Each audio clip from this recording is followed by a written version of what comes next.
Hey basketball coaches and players, today I'm going to talk to you about how you can become a more efficient basketball team and basketball player. So there's a type of stat called points per possession, and this can be used on the offensive and defensive side of the game. Now basically what this all comes down to is an average points over 100 games. Now, you can have it a stat like that, or you can do it my way, which is just an average points per possession overall. You don't have to go by 100 possessions or over up to 100 points, or however which way you want to go. Let's say you only had 20 possessions in a game. You can still work with it that way, and I'm going to show you today basically how this is all going to work. So here we have 3 guards, 3 forwards, and 3 centers. And we're going to go and look at who we should be starting on our top 5. So right now we have it filled out for the offensive side, and this is where a lot of coaches and players will only look. So let's say each of these players were played evenly and they had 11 possessions on the offensive side. Now this may not be the case. You're going to have some players who play more than others. But as we see right here, initially we would be starting most likely guard 1 and guard 3. We would be most likely starting forward 2 and forward 3. And we would be most likely starting center 1.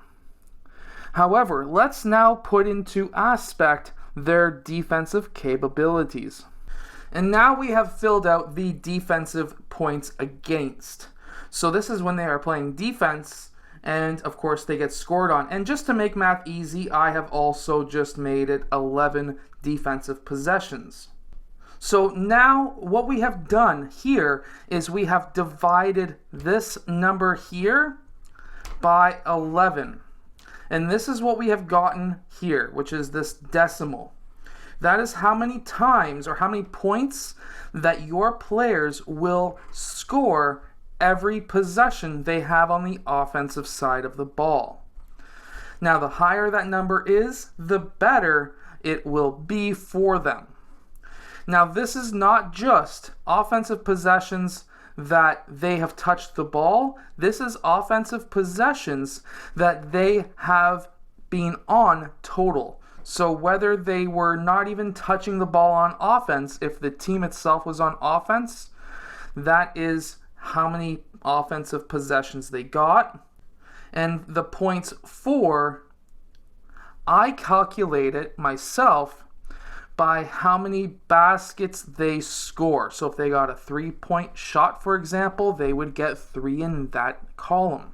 Now you're probably saying this is way too hard to calculate. I'm not going to do it. This is just way too difficult. And I agree it is. But if you can get 2 parents to just basically, you can make this on an Excel spreadsheet, which is what I did, and print it off, have an offensive column and a defensive column. Give it to 2 different parents, say you're the offensive person, you're the defensive person, or you can do it with assistant coaches, they can do it as well, and just basically tally. Just say, hey, if they got a 2-pointer, put 2. If they got a 3, put a 3. If they didn't get anything, don't worry about it and just tally up how many offensive possessions they were on altogether.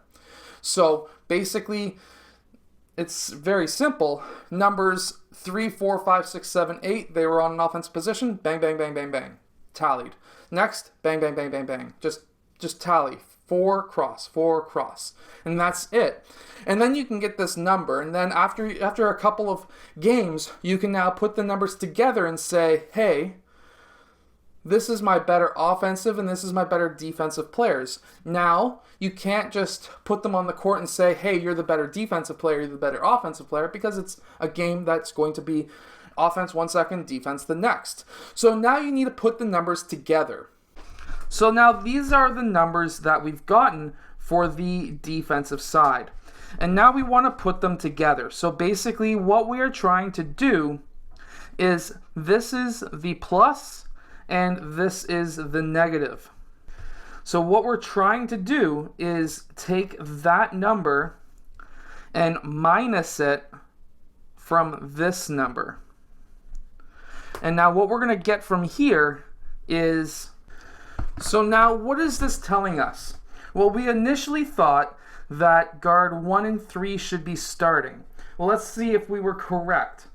Now, guard 1 is a plus 0.36, so he's scoring more than when he is on offense versus when he is on defense and what he's allowing. So he's a plus 0.36, so he would be a starter. Now, out of the next two guards, we have a plus 0.18 and a negative 0.18. Well, guess what? The pluses will always start over the negatives, in my opinion, and how I would run it. Next, so right now, we would not be starting guard number 3. That was a mistake. Next, we have 3 forwards. We initially were thinking to start forward 2 and 3. Let's see if we were correct.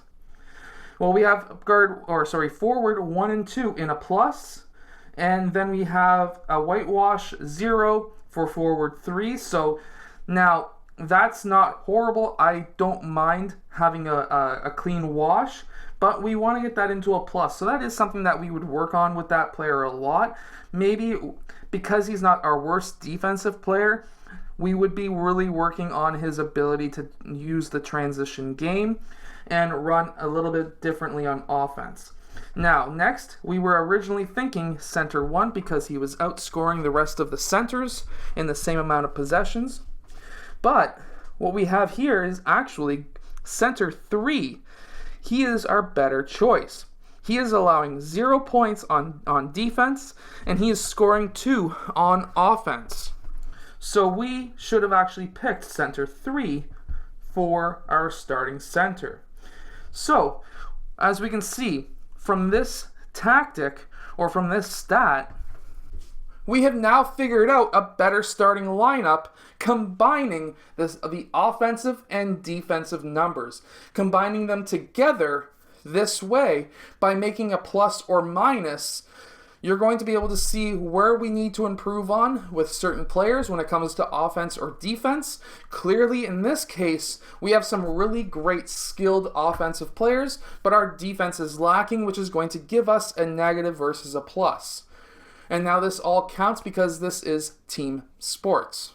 And of course, I hope that this has given you at least some thought as to how to improve your team. This is not just used as to how to create the best starting lineup possible. This is also used to be able to help you improve your team. And we can see what we need to improve on, offense or defense. Clearly, we need to work on our defense, number 1. But number 2, we really obviously need to learn on shooting. Shooting is very important right now, and every single team needs to know how to shoot the ball at a high level, at a high percentage. And that's what true shooting percentage comes from, and that's another video I've already made on this channel. If I have remembered, it's going to be linked somewhere. And I will see you guys again next time.